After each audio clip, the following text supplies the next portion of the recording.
सरकारी उच्च विद्यालय 1990 मसीहा बैच छात्र छात्री मानकर बंधु मिलन कार्यक्रम अनुष्ठित।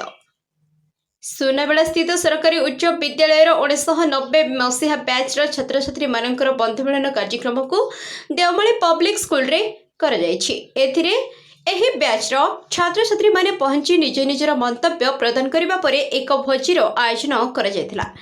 उक्त कार्यक्रम में समस्त पुराणा छात्र छात्री और सेमानंकर परिवार वर्गर सदस्य माने योगदान करी उक्त कार्यक्रम को खूब रंगारंग करथिले। एभली कार्यक्रम आगामी दिन में पुनर्बार कराजिबो बोली बंधु मिलनर आयोजक माने कहिथिले।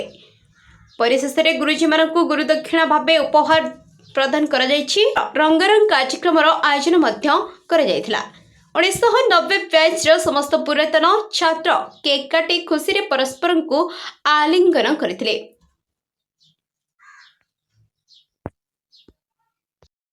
कोरापुट वेंकटेश राव को रिपोर्ट द न्यूज टुडे।